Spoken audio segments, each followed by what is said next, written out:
Hey y'all, this is AL Thick Madame, and this is the recap review for 61st Street. Y'all, I'm I'm trying to calm myself down because this was such a really good episode. I probably should have did this first because I'm supposed to be winding down for work. And the raspiness is trying to set in, but I'm just saying though, like this episode was so good, and I meant to put it out between Wednesday and Friday of this week because the new week don't start until Sunday. But I didn't do it when I was off. I should have done it then, but I was like, oh, let me just wait and do it the same day I do this or on Saturday, well, Sunday. But yeah, let me go ahead and do it now. So yeah, let me go ahead and get it out of the way. Y'all, this episode started out with Moses being on trial. Um, it's crazy, but it's happening. They have this woman who is basically trying to appeal to all of the jurors that are up there trying to learn about the case, most of which already have formulated an opinion because they're like, oh, if you're a cop killer, it's a wrap, even though they don't know that this boy really didn't do nothing.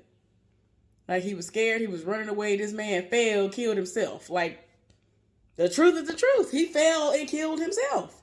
So, she had a picture that was very, very gruesome, if you will. It was a very,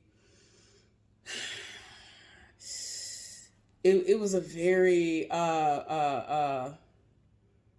touchy. It was too much.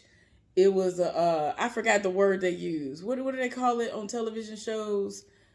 Graphic. That's the word I'm looking for. Y'all, I promise y'all. I don't know why that just escaped my mind like that. It was a very graphic picture of Michael, who is the person who is deceased, the police officer. Had this graphic picture of him that basically showed the wound in the back of his head from where, like I said, this man fell and killed himself. And they're saying, oh, this is what happened to him.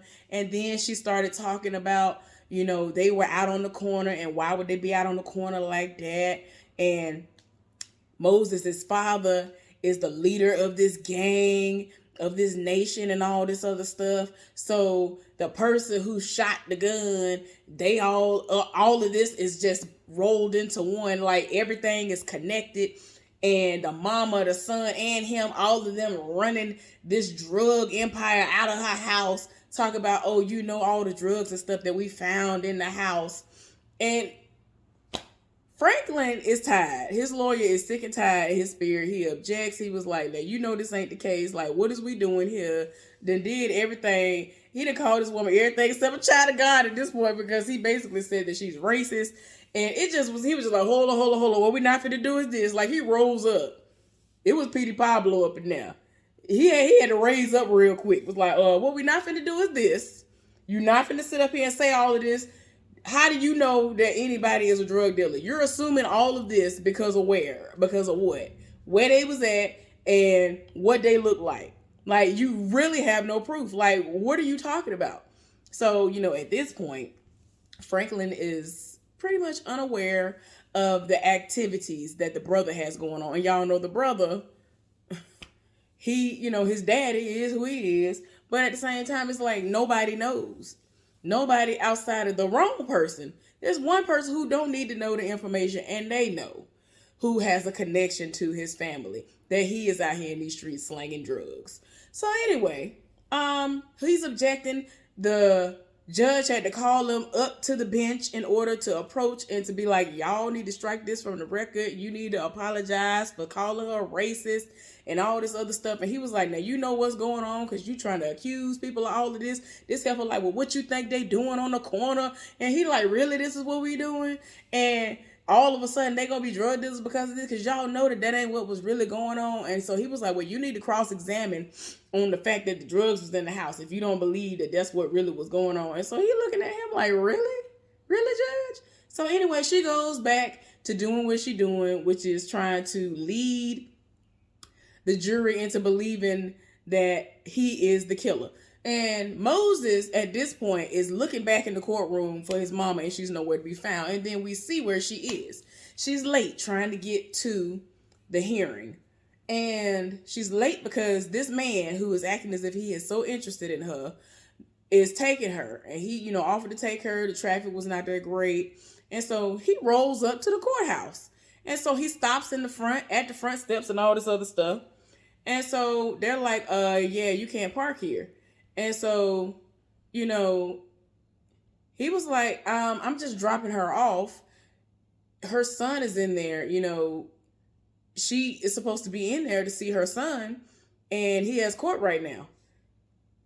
Tell me why they told him to get out the car. He acting belligerent and all this other stuff. He over here to set it off. Tell myself, I don't understand. All I'm trying to do is just drop her off. Like he caused the whole ruckus. He caused the ruckus, and I was just like, child, this is too much.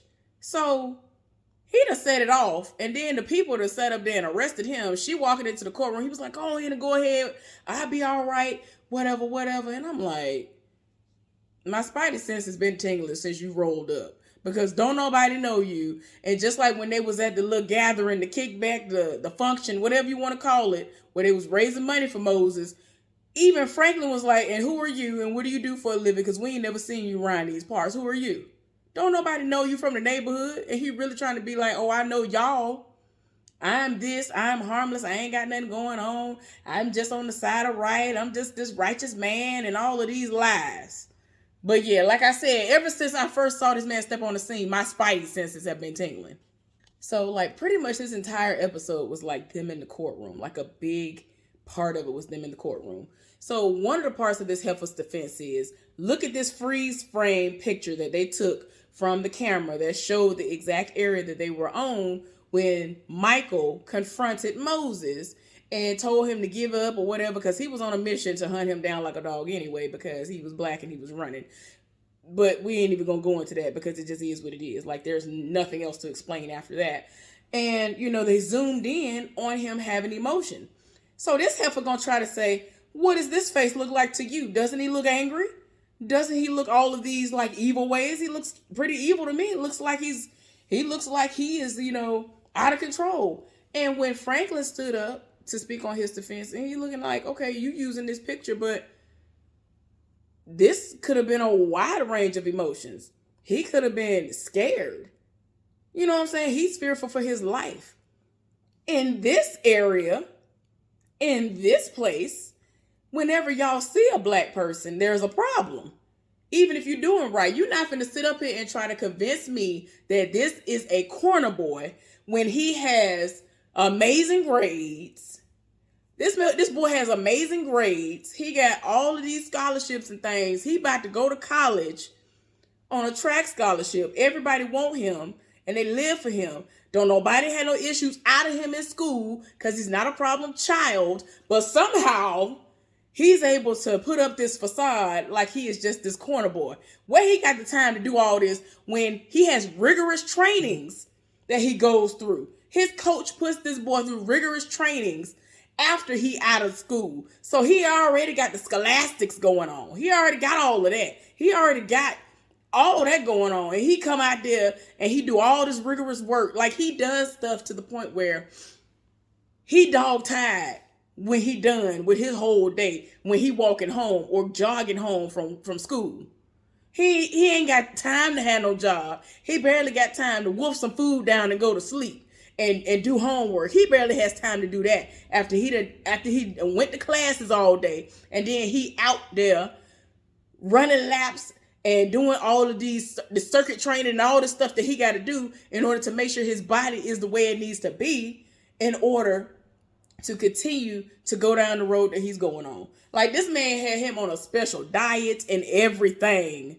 So how you mean to tell me he got time to do all of this and he's still a corner boy? Like it's like, child, because she really would sit up there and try to make everybody think, oh, he's just this evil person. He killed him. He's a cop killer. It's him.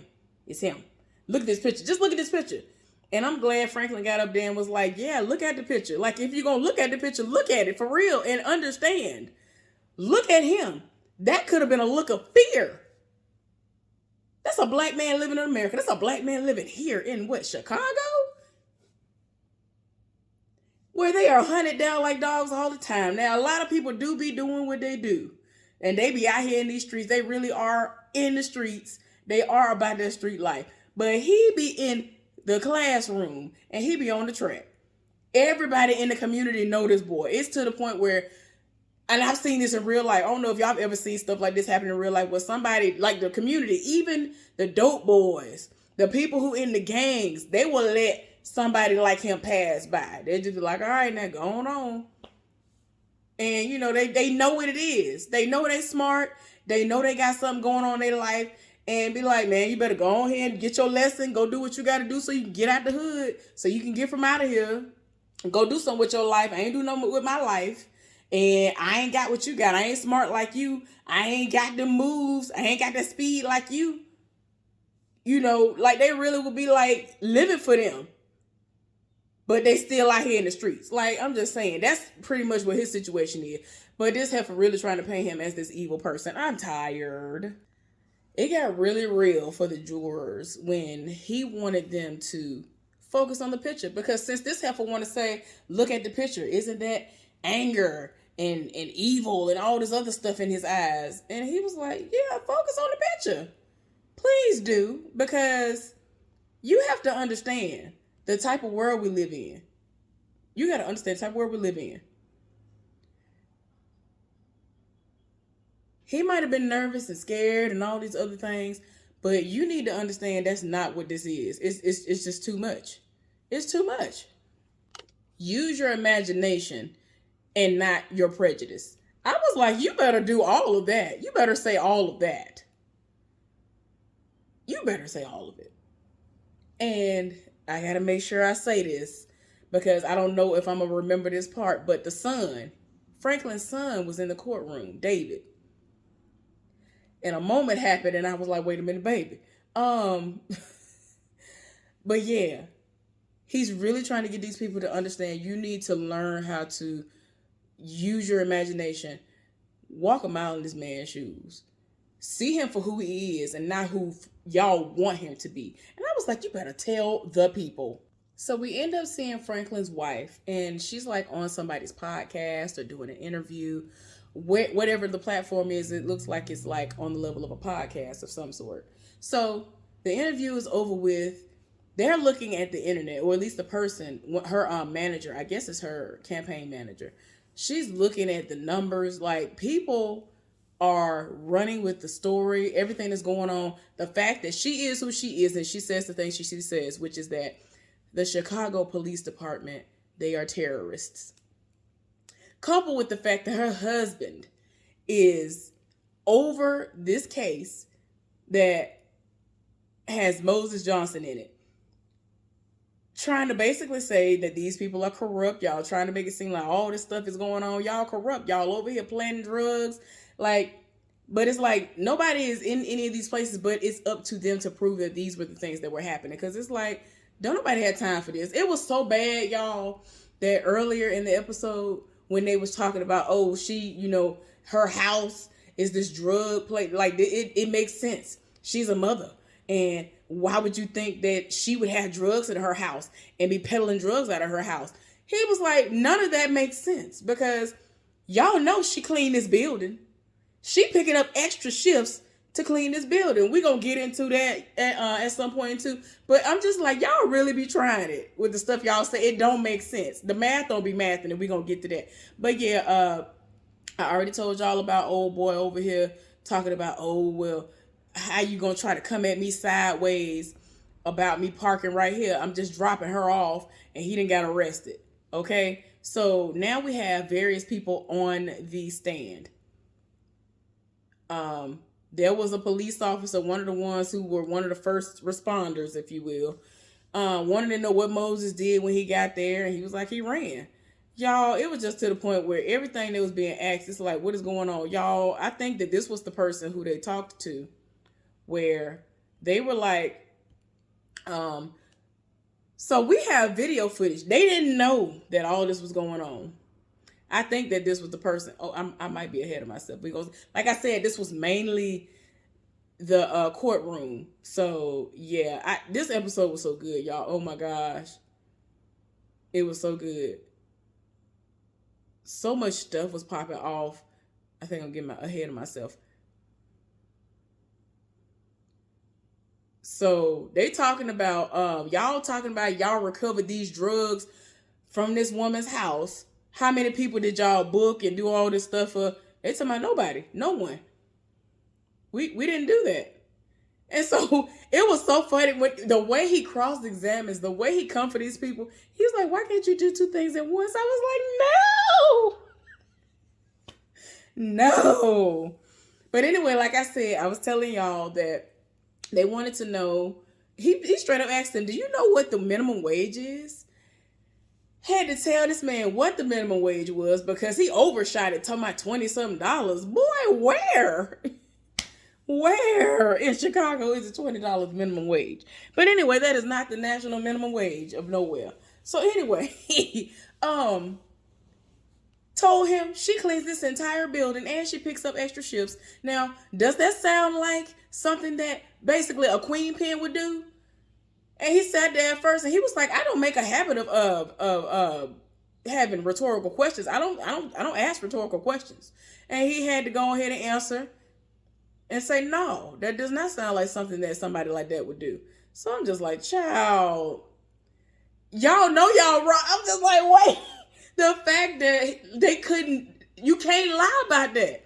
Why, if I got all this money coming in from the streets, why would I sit up here and come clean nasty, dirty toilets and clean all this stuff and pick up extra shifts on top of that just to try to make ends meet? Why? Why would I do that?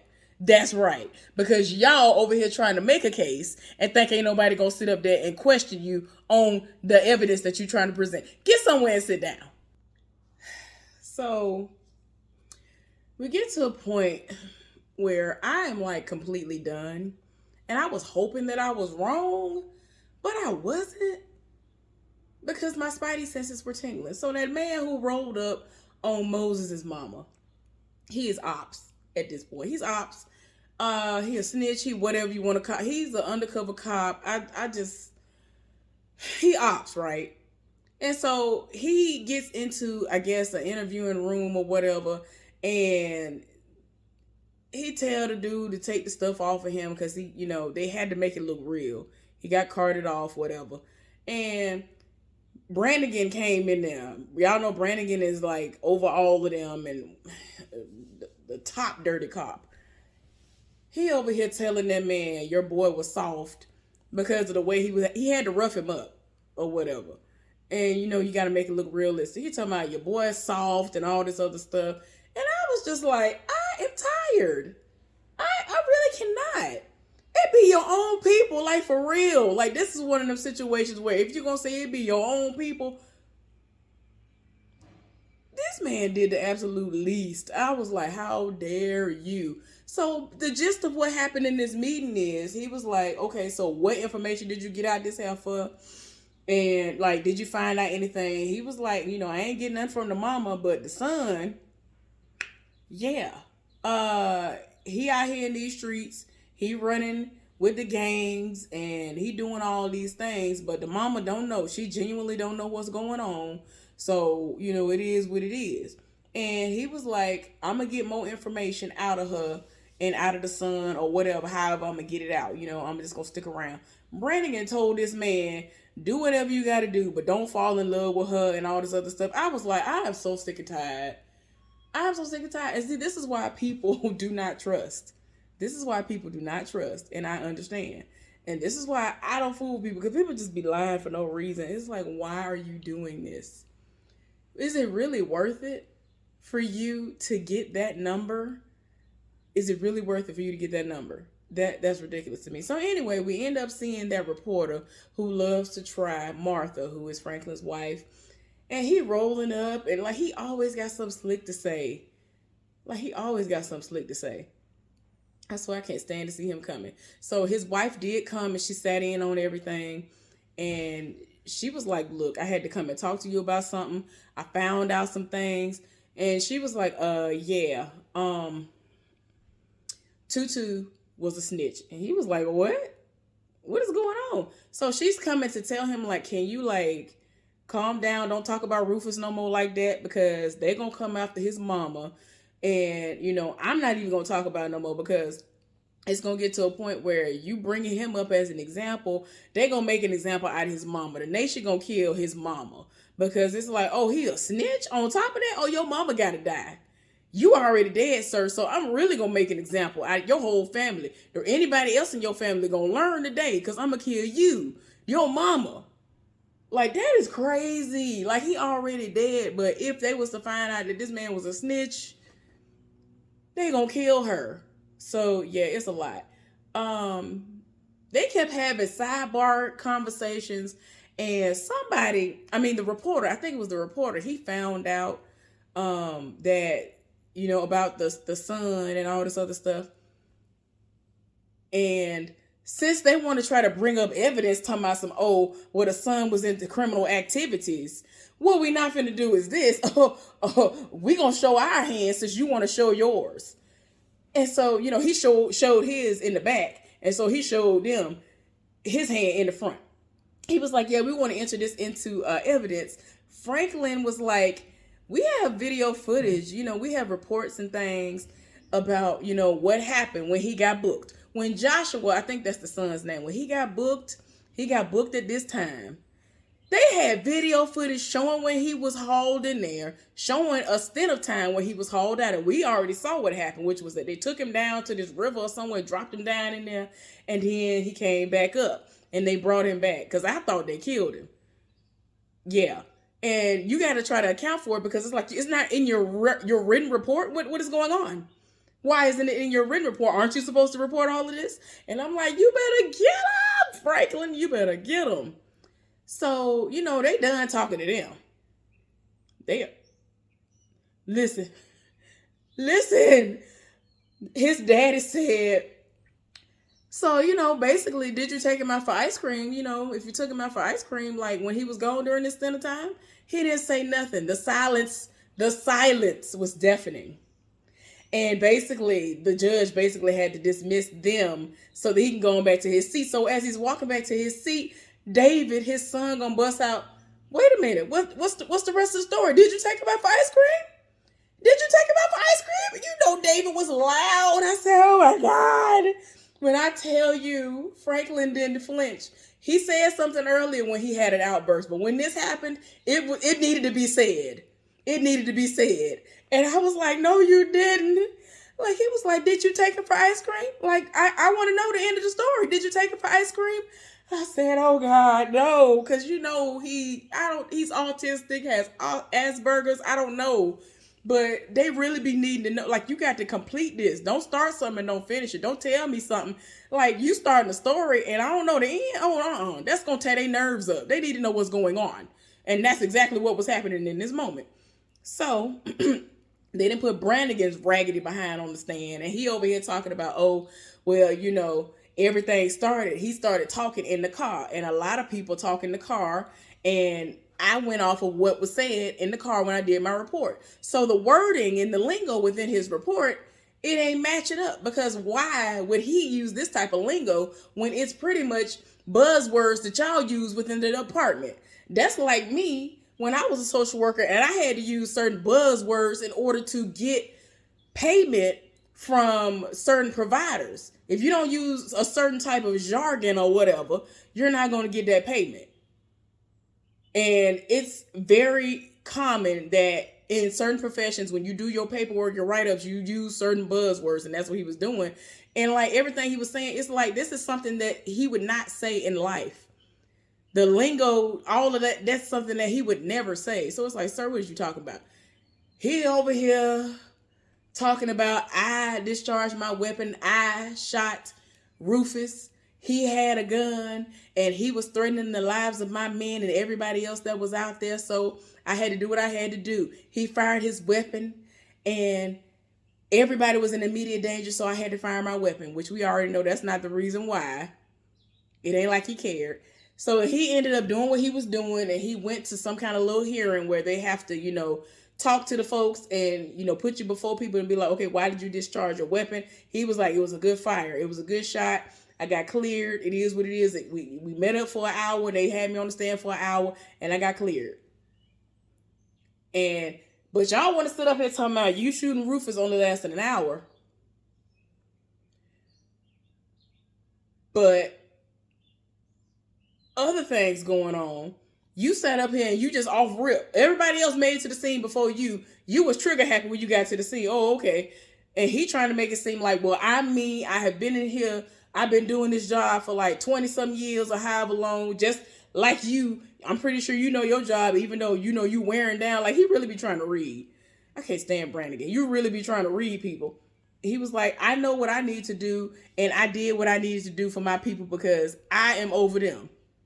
So he was just like, look, they would have sat up there and waited too late, a second too late, and got shot and then reacted after the fact. I knew what it was hitting for, so I shot him before he was going to be able to do any damage. And I was just like, boy, I just can't. Like, they really kept going back and forth because he was like, well, I did this. And so he was like, well, maybe you did this. Like, it was just like night and day. And I can't. I'm so sick and tired. Y'all, this man, after all was said and done, he was like, oh, so did his life not matter? Did Brannigan gonna say all lives matter? I said, I'm done. Goodbye. I done tuned out. Tell us all lives matter. Goodbye. Before he had to get down from the stand, he over here talking about it's a word for the way that you trying to come for me. And so Franklin was like, yeah, it's called institutional racism. And y'all need to, get y'all lives together. The system is broken. You need to throw it away. Child, after everything was said and done, that's all his wife really needed to see. She left up out the courtroom, and that reporter tried to roll up on her, and she was like, you know what? Listen, all you need to know is I am him and he is me. Whatever he says in there, that is a perfect representation of me. So it is what it is. I said what I said. Ain't nothing else to talk about. Ain't no comment to have. We don't need to have no interview. Get up out of my face. I was like, you better go off. So then we see the partner of Michael. I think his name is Logan or something. He get on the stand. They talking to him. Want to know what he saw when he got there. So he's giving his account of what he saw. And y'all already know they done prepped the wife. He wanted the wife to come up there and to come, even though she really didn't want to come because she's grieving the loss of her husband.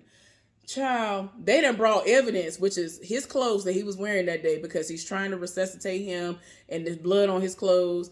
They're passing it around and they want everybody in the jury to look at it. And I'm like, okay, he literally half his neck was severed. What is we talking about? Of course, blood gonna get on him. Why he trying to pump him? What you thought? Like, I'm just like, I'm not moved. So anyway, they had a brief intermission, I guess you could say, and the wife was outside on one of the benches sitting down. Tell me why Brannigan rolled up. I can't stand Brannigan. I can't stand him, but he be knowing. He be knowing. I can't stand him. Brannigan really be knowing, right? Look, I had to take me a good little laugh. Okay, Brannigan be knowing. So like I said, he rolled up, sat next to this heifer, and when certain things were being said in the courtroom, he would look straight at her, and he'd be peeping it. That man sat next to this heifer and was like, you're effing him, aren't you? That man didn't look away. Wasn't no tremble in his voice. He didn't even look at that heifer. She just was like, and he just politely got up and walked off like nothing happened. I was like, wait a minute. No. She got up and left out the courtroom. They had no intermission. She got in her feelings when certain things were discussed. And so she got up and left. But yeah, he over here talking about I had a service weapon and all this other stuff. And he's going over the type of service weapon that he has, right? And so they eventually bring out the fact that they have a bullet. Everybody's like, wait a minute. We don't know anything about this evidence. What you talking about, Willis? They want to know, do you have your weapon in the building? He was like, yeah, I brought my weapon. I've had this weapon for 6 years, whatever, then went off. And so they were like, okay, we have the bullet and we know the type of gun that it's supposed to be and all this. And so since the other person feels blindsided, they want to have a sidebar. And they were like, look, we ain't got to go through all this stuff and wait for forensics to get back to see whether or not the bullet gonna fit or not. If the weapon is in the building, we can test it against the bullet. You can look at it yourself. Like, in all honesty, we gonna hand you the gun. They went and got the gun, y'all. They had the bailiff or whatever to go and get the gun out of the locker. I'm so sick. When I tell you I'm so sick and tired of these people, I don't know what to do. He said, yes, this is my service weapon. This is the gun that I shot that day. That Brannigan and them switched out the gun. He was stunned. He was too stunned to speak when they walked in there, and he saw the gun that was in the bailiff's hand, or whatever he is. I forgot what that man is. Saw the gun and was like, wait a minute, baby, what is going on here? Like, and so now Franklin and them are confused, and they looking like, no, that is not the gun. Like, that is not the gun that he had. What is going on here? Somebody lying. This is not right. It's not possible. They had him. These people done thought of everything. I'm just like, y'all doing all of this to cover up all the dirt y'all doing. You know you're wrong. So anyway, after everybody done let out for the day, Franklin runs into Moses' mama and was talking to him because, like I said, somebody gave some information to him off the record about the son. And she found out that the son is out here selling. She was like, where's my son? Where is he? Because he ended up leaving up out of the courtroom earlier. Well, he wasn't there. I think he left out or something. I don't know. Anyway, they pulled him and was like, yeah, you need to come with me. Found out about the thievery. They killed that man who had been pocketing all that money. Then the big boss, who is having, I think his name is Dre. I don't forget if it's Dre or something like that. The big boss rolled up, ended up, after all was said and done, killing that man because the money and stuff was going, like, he really was stealing something terrible. And I'm like, you should have said something. It's already bad enough you're doing what you're doing. But part of me is like, yeah, you're going to be a snitch to a certain degree. But, I mean, the streets don't care about none of y'all. You're going to die by the gun or whatever anyway at this point because you decided to be out here in these streets. So, anyway, they shot this man and he was like, yeah, we're going to take a ride. So, he took Joshua on a ride. So before we see what happens while they taking the ride, we end up finding out that, of course, Moses didn't know all this was going down. So he is back in his cell. He rolled straight up on his daddy and was like, what are you doing? You supposed to be being a father. This is not you being a father. He over here out here in the streets. His daddy reading him was like, you need to get with the program. He already doing what he's supposed to do. You need to get with the program and you need to get with the nation. And so he was like, I said what I said. You need to do what you need to do up in here because you're not going to be able to be protected very much longer just because you my son.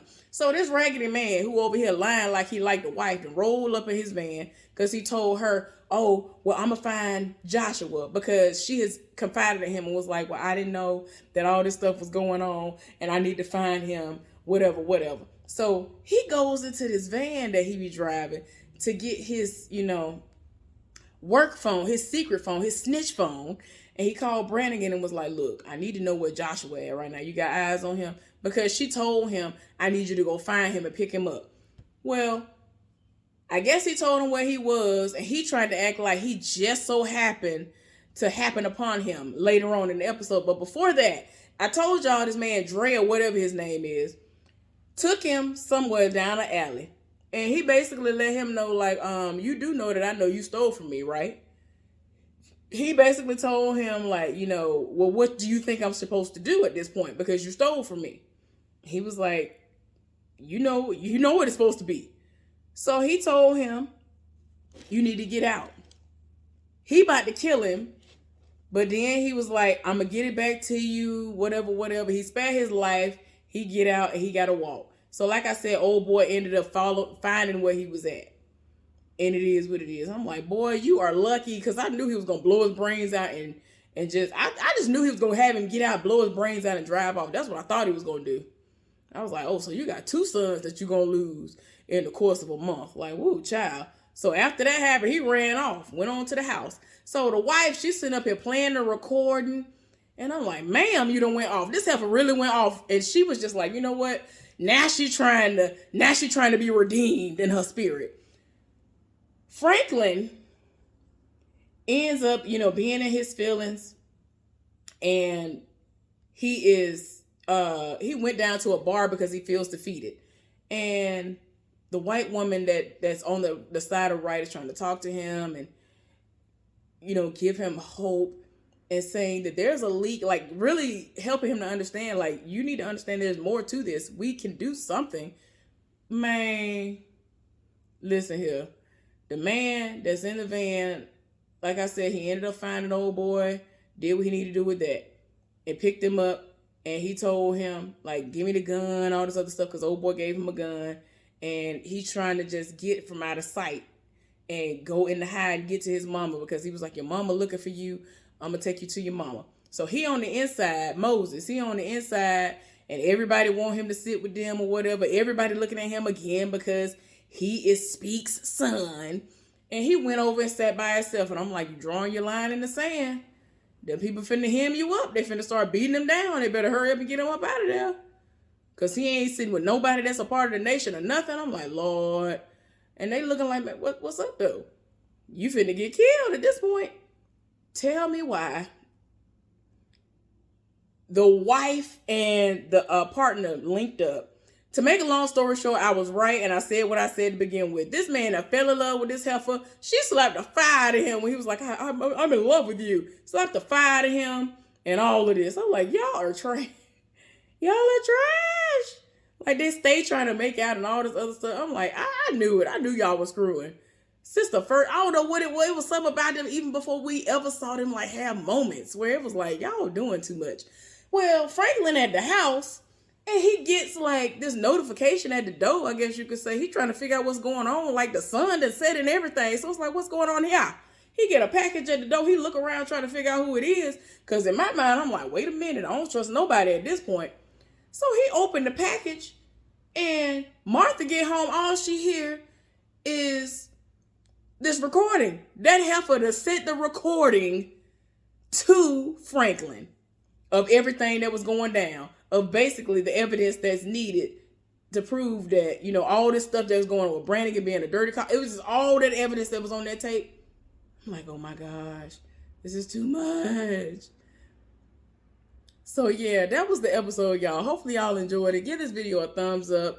Subscribe to my channel if you're not done. So let's talk about that in the comment section, child.